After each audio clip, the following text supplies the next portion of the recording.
Welcome back. Good morning, my dear students. ముందుగా మీ అందరూ ఈ కరోనా మహమ్మారి బారిన పడకుండా క్షేమంగా ఉన్నారని అలాగే ఉండాలి అని నేను మనస్ఫూర్తిగా ఆ దేవుడిని ప్రార్థన చేస్తున్నాను. ఓకే, సరే. మనం ఈ ఫైనల్ ఇయర్ కెమిస్ట్రీలో 5th A పేపర్లో సెకండ్ యూనిట్లో మనం ఉన్నామండి. లాస్ట్ క్లాస్లో ఒక టాపిక్ విన్నారు. ఇది సెకండ్ టాపిక్ అండి. టాపిక్ పేరు వచ్చేసి factors affecting the stability of complex. So what are the factors affecting the stability of complex, ఇది మన టాపిక్ అండి. ఓకే, ఈ టాపిక్లో ముఖ్యంగా 7 ఫ్యాక్టర్స్ ఉన్నాయి. 7 factors.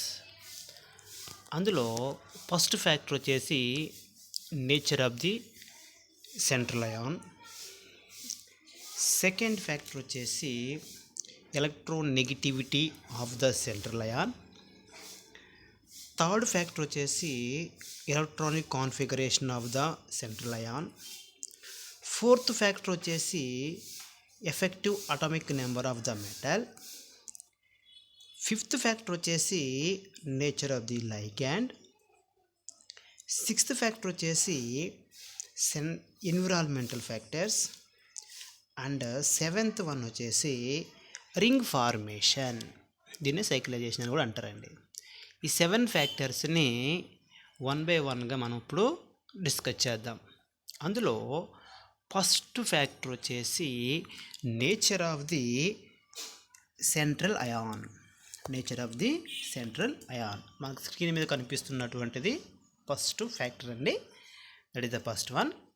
Okay, in general the ionic potential of a metal ion higher will be its tendency to attract electrons of ligand and hence more stable will be the complex. ఇక్కడండి in general ionic potential of the metal ion higher. A metal అయాన్కి అయితే ionic potential అనేది హయ్యర్గా ఉంటుందో అటువంటి metal ions అన్నీ కూడా లైగ్యాండ్స్ నుంచి ఎలక్ట్రాన్స్ని attract చేసుకునే టెండెన్సీ ఉంటుంది. కాబట్టి అవన్నీ కూడా they form more stable complexes. ఇక్కడ అయానిక్ పొటెన్షియల్ అంటే దట్ ఈస్ ద రేషియో అండి. ఒక రేషియోలో చెప్తారు. ఆ రేషియో ఏంటంటే ఛార్జ్ బై రేడియస్. ఆ మెటల్ అయాన్ యొక్క ఛార్జ్ బై ఆ అయాన్ యొక్క రేడియస్. ఓకేనండి. సో ఛార్జ్ బై రేడియస్, ఆ రేషియోని ఏమంటున్నామంటే ఇప్పుడు మనం అయానిక్ పొటెన్షియల్. సో ఏ మెటల్ అయాన్కి అయితే అయానిక్ పొటెన్షియల్ హయ్యర్గా ఉంటుందో అటువంటి మెటల్ అయాన్స్ అన్నీ కూడా they will form more stable complex. దీంట్లో బెస్ట్ స్మాల్ ఎగ్జాంపుల్ ఏంటంటే Fe+3 అయాన్, ఫెర్రిక్ అయాన్ తీసుకోండి, అలాగే ఫెర్రస్ అయాన్ కూడా తీసుకోండి. ఈ 2 అయాన్స్ తీసుకుంటే Fe+3 అయాన్కి ఆ రేషియో రాస్తే Fe+3 అయాన్ యొక్క ఛార్జ్ +3 అండి, ఫెర్రిక్ అయాన్ది +3. దాని యొక్క రేడియస్ వచ్చేసి 0.67. రేడియస్ 0.67. ఇప్పుడు మనం రేషియో రాస్తే 3/0.67. 3 అంటే ఛార్జ్ అండి, 3/0.67 రేడియస్. అలాగే Fe+2 అయాన్ కూడా రాస్తే 2/0.76. 2 ఛార్జ్ 2 బై రేడియస్ 0.76. రెండింటిని క్యాలిక్యులేట్ చేసినప్పుడు Fe+3 అయాన్ యొక్క వాల్యూ హయ్యర్గా ఉంటుంది when compare to Fe+2.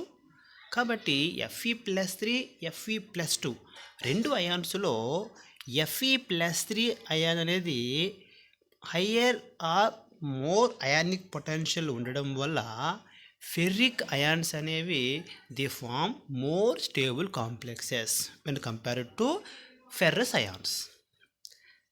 So ferric ions or form more stable complexes when compared to Fe+2 ferrous ions. Next దీంట్లోనే ఇంకొక రకంగా కూడా చెప్పొచ్చండి. ద గ్రేటర్ ద చార్జ్, దీంట్లో ఇంకొకలాగా చెప్పచ్చు, greater the charge and smaller the size of the central metal ion, greater will be the stability of the complex. Greater the charge ఎక్కువ ఉండాలి, స్మాలర్ ద సైజ్ తక్కువ ఉండాలి. అటువంటి సెంట్రల్ మెటల్ అయాన్స్ ఏవైతే ఉంటాయో వాళ్ళు they will form stable complexes. Okay, దీనికి simplest best example మళ్ళీ ఇక్కడ సేమ్ అదే ఎగ్జాంపుల్ రిపీట్ చేస్తున్నానండి. Fe+3 ఫెర్రిక్ అయాన్ తీసుకున్నాను, అలాగే Fe+2 ఫెర్రస్ అయాన్ కూడా తీసుకున్నాను. ఇంతకుముందు చెప్పిన ఎగ్జాంపుల్ ఏంటంటే ఒకరికి అయానిక్ పొటెన్షియల్ ఎక్కువ ఉంటుంది అని చెప్పాను. ఇప్పుడు చెప్తున్న ఎగ్జాంపుల్ ఏంటంటే Fe+3 అయానికి స్టెబిలిటీ కాన్స్టెంట్ చాలా ఎక్కువ ఉంటుందండి. ఎంత ఎక్కువ ఉంటుంది సార్ అంటే ఒక వాల్యూ రూపంలో చెప్పబడిందండి, 10⁻31. Fe+3 ఫెర్రిక్ అయాన్ యొక్క stability constant 10⁻31. Ferrous ion Fe+2 ion యొక్క స్టెబిలిటీ కాన్స్టెంట్ 10⁻6. ఒకరిదేమో 10⁻31, ఒకరికి వచ్చేసి 10⁻6. సో ప్రీవియస్ క్లాస్లో చెప్పినట్టుగా ఎవరికైతే స్టెబిలిటీ కాన్స్టెంట్ వాల్యూ ఎక్కువగా ఉంటుందో వాళ్ళే మోర్ స్టేబుల్ కాంప్లెక్స్ని ఫామ్ చేస్తారు, వాళ్ళే మోర్ స్టేబుల్గా ఉంటారు. కాబట్టి Fe+3 Fe+2లో Fe+3కి స్టెబిలిటీ కాన్స్టెంట్ వాల్యూ చాలా ఎక్కువ ఉంది, 10⁻31 ఉంది. కాబట్టి Fe+2 Fe+3లో Fe+3 అయాన్ అంటే రెండిటిల్లో Fe+3 అయాన్కు ఉన్నటువంటిది ఏంటంటే ఛార్జ్ ఎక్కువ, greater the charge and smaller the size. ఈ కండిషన్ను ఈ రెండిట్లో Fe+3 ఒబే చేస్తుంది కాబట్టి Fe+3 ion forms more stable complexes. ఓకేనండి. నెక్స్ట్ సెకండ్ వన్కి వెళ్తే సెకండ్ ఫ్యాక్టర్ అండి, electronegativity of the central ion. Electronegativity of the central ion. So ఇందులో higher the electronegativity of the central ion, greater is stability of its complexes. So ఏ central metal అయాన్స్కి అయితే higher electronegativity ఉంటుందో, electronegativity means tendency of attract the electrons. So అటువంటి property ఉంటుందో, అటువంటి electronegativity కలిగి ఉంటాయి, హయ్యర్ ఎలక్ట్రోనెగటివిటీ కలిగి ఉంటాయో వాళ్ళు they form stable complexes. So అటువంటప్పుడు అలాంటి వాటికి ఉండేది ఏంటంటే this is because the bonding between the central ion and the ligand is due to donation of electron pairs by ligands. So this is because bonding between the central ion and ligand is due to donation of electron pair by the ligand. Ligand donate చేసినటువంటి electron పెయిర్ని ఈ high electron negative ఉన్నటువంటి metal ion ఈజీగా receive చేసుకొని ఈజీగా bond form చేస్తుంది between the central metal ion and ligand. కాబట్టి ఎవరికైతే హై ఎలక్ట్రోనెగటివిటీ ఉంటుందో, హై ఎలక్ట్రోనెగటివిటీ కలిగినటువంటి సెంట్రల్ అయాన్స్ ఏవైతే ఉంటాయో, సెంట్రల్ మెటల్ అయాన్స్ ఏవైతే ఉంటాయో వాళ్ళు they form more stable complexes. Hence naturally strongly electronegativity central ion will form stable complex. అది మనం చెప్పుకున్న point. Hence naturally strongly electronegativity central ion, strong ఈ సెంట్రల్ అయాన్లో ఏవైతే స్ట్రాంగ్ ఎలక్ట్రోనెగటివిటీ కలిగి ఉంటాయో వాళ్ళు they will form stable complexes. Next అండి థర్డ్ ఫ్యాక్టర్ అండి, ఇది electronic configuration of the central ion. ఇది చాలా easy point. In general the most stable complexes are obtained from the ions of transition elements. మీ అందరికీ తెలిసింది డి బ్లాక్ ఎలిమెంట్స్ గురించి. Okay, so ఏ type of elements electronic configuration ఉన్నవి stable complex form చేస్తాయంటే vacant n-1 d orbitals which can accommodate electrons donated by ligands. Ligands donate చేసినప్పుడు ఆ ఎలక్ట్రాన్స్ని receive చేసుకోవడానికి కానీ లేదా వ్యాలెన్సీ బాండ్ థియరీలో ఉంటుందండి. ఈ సెంట్రల్ మెటల్ అయానే వేకెంట్ ఆర్ ఎంటీ డి ఆర్బిటాల్స్ని ప్రొవైడ్ చేస్తుంది అని ఒక పాయింట్ ఉంటుంది వ్యాలెన్సీ బాండ్ థియరీలో. అక్కడ చెప్పబడి ఉంటాయండి కొన్ని పాయింట్స్. ఓకే, ఆ విధంగా ఈ n-1 ఆర్బిటాల్స్ కలిగినట్టు వేకెంట్ డి ఆర్బిటాల్స్ కలిగినటువంటి ఈ సెంట్రల్ మెటల్ అయాన్స్ ఏవైతే ఉంటాయో, ఈ టైప్ ఆఫ్ ఎలక్ట్రానిక్ కాన్ఫిగరేషన్ కలిగినటువంటి ఏవైతే ఉంటాయో అవి మోర్ స్టేబుల్ కాంప్లెక్సెస్ని ఫామ్ చేస్తాయి. ఈ పాయింట్స్ అండి, దీనికి మంచి బేసిక్ పాయింట్స్ అన్నీ కూడా వ్యాలెన్సీ బాండ్ థియరీలో ఉన్నాయండి. ఫస్ట్ యూనిట్లో మీరు ఆల్రెడీ విని ఉంటారు. ఇక్కడ just a small point, n-1 electronic configuration especially transition elements మనకి ఈ కాంప్లెక్సెస్ని ఫామ్ చేస్తాయండి, డి బ్లాక్ ఎలిమెంట్స్. అందులోనూ వేకెంట్ n-1 ఆర్బిటాల్స్. యాక్చువల్ ఆ పాయింట్ ఏంటంటే ఈ సెంట్రల్ మెటల్ అయానే వేకెంట్ డి ఆర్బిటాల్స్ని ప్రొవైడ్ చేస్తుంది అని ఉంటుంది పాయింట్. ఓకేనండి, ఒకసారి అక్కడ మీరు చూస్తే మీకు ఇంకా క్లారిటీగా అర్థమవుతుంది. నెక్స్ట్ సెకండ్, ఫోర్త్ ఫ్యాక్టర్,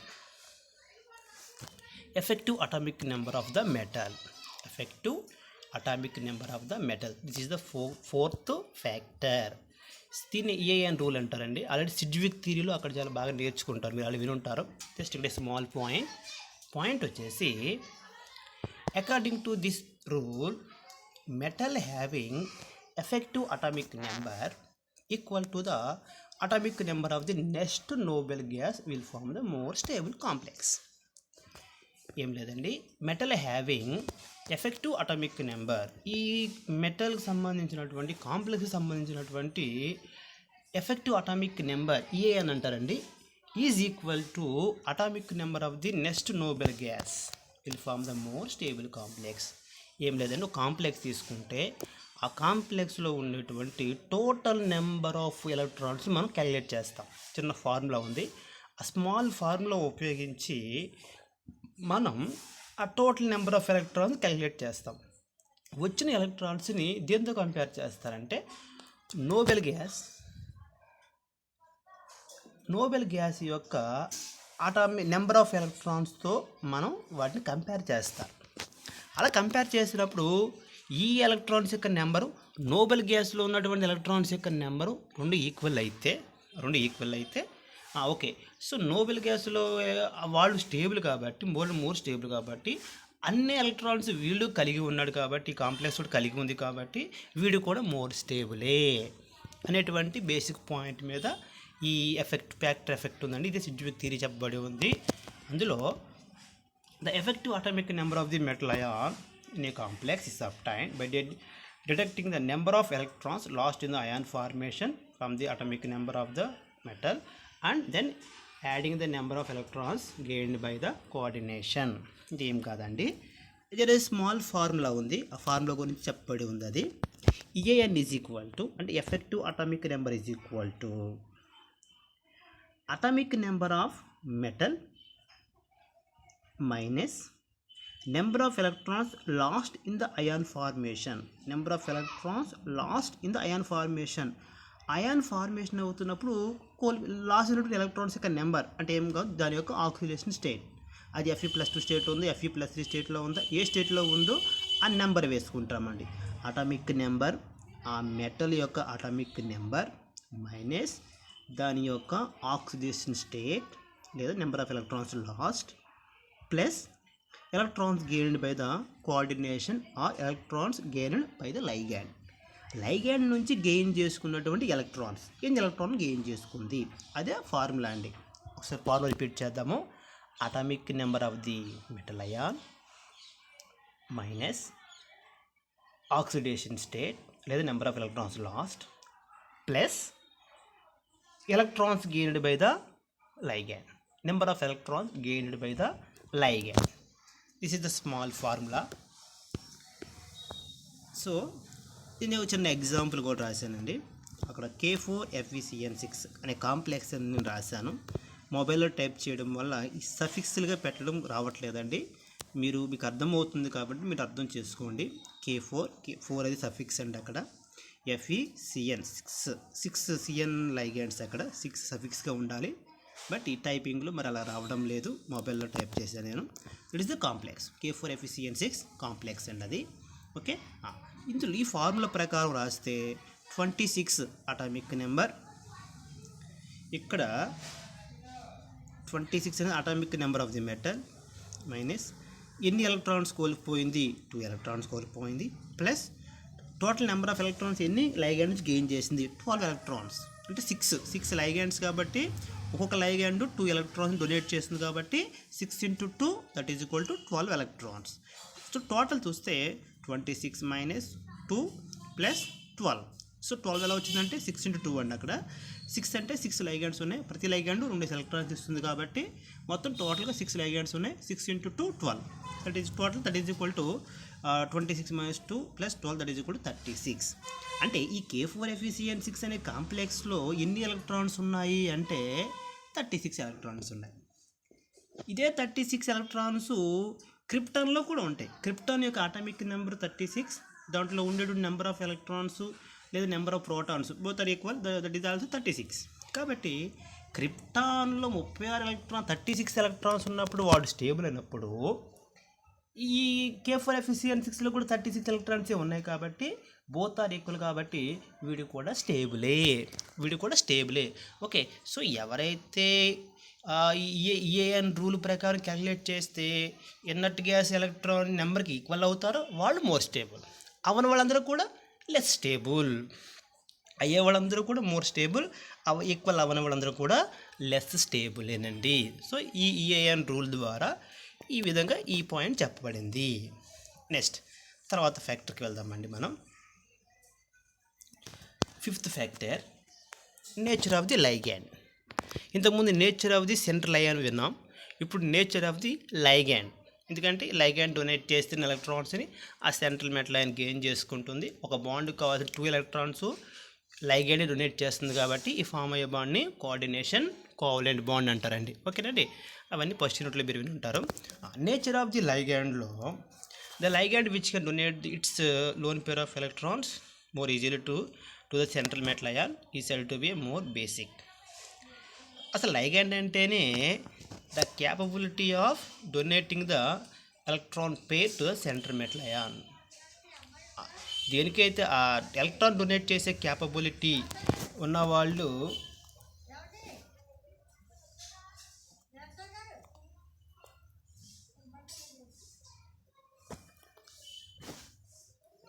ఆ లైగాండ్స్ని డొనేట్ చేసే క్యాపబిలిటీ ఉన్నవాళ్ళు ఎవరైతే ఉన్నారో వాళ్ళని మామూలు లైగాండ్ అంట, more basic, and hence it will form more stable complexes.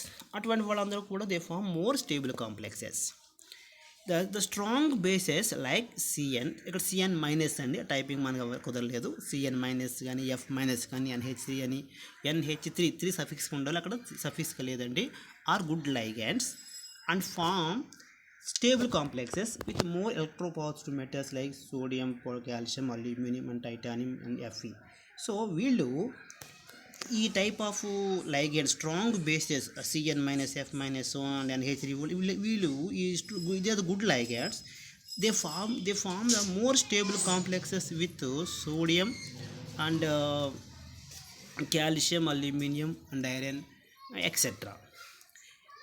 And in the case of negative ligands, higher the charge and smaller the size, also more stable is the complex formed. Same అక్కడ కూడా వచ్చిందని point. Central metal లైన్లో small charge ఎక్కువ ఉండి small size తక్కువ ఉన్న వాళ్ళు ఎక్కువ మోర్ స్టేబిలిటీ కాంప్లెక్స్ ఫామ్ చేస్తారు, అక్కడ ఫస్ట్ పాయింట్. ఇక్కడ లైగాండ్కి వచ్చేసరికి హయ్యర్ ద చార్జ్ ఎక్కువ ఉండాలి, వాళ్ళు స్మాల్ సైజ్ ఉండాలి, చార్జ్ ఎక్కువ సైజ్ తక్కువ ఉన్నటువంటి లైగెండ్స్ కూడా they form more stable complexes. దీనికి బెస్ట్ ఎగ్జాంపుల్ హ్యాలైడ్స్ తీసుకుంటే, హ్యాలైడ్స్లో F minus Cl minus Br minus వీటిలో సైజ్ చార్జ్ అందరికీ ఈక్వల్గా ఉంటుంది, F minus Cl minus Br minus like this. కానీ సైజు చిన్నగా ఉండేది ఎవరు? ఎస్పెషల్లీ గ్రూప్స్లో from top to bottom the size is increases. అంటే ఎఫ్ మైనస్ కంటే సిఎల్ మైనస్ పెద్దది, సిఎల్ మైనస్ కంటే బిఆర్ మైనస్ పెద్దది అండి. వీళ్ళందరిలో సైజ్ ఎవరికి తక్కువగా ఉంది అంటే ఎఫ్ మైనస్ తక్కువ. కాబట్టి ఛార్జ్ అందరికి ఈక్వల్గా ఉంది. కాబట్టి ఎఫ్ మైనస్కి ఈ ఆర్డర్ చూసుకుంటే ఈ హ్యాలైడ్స్ అయాన్స్లో F minus ion forms more stable complex than CL minus. CL minus ion is forms more stable complex than BR minus. ఇది ఆర్డర్ అండి, ఇది ఆర్డర్.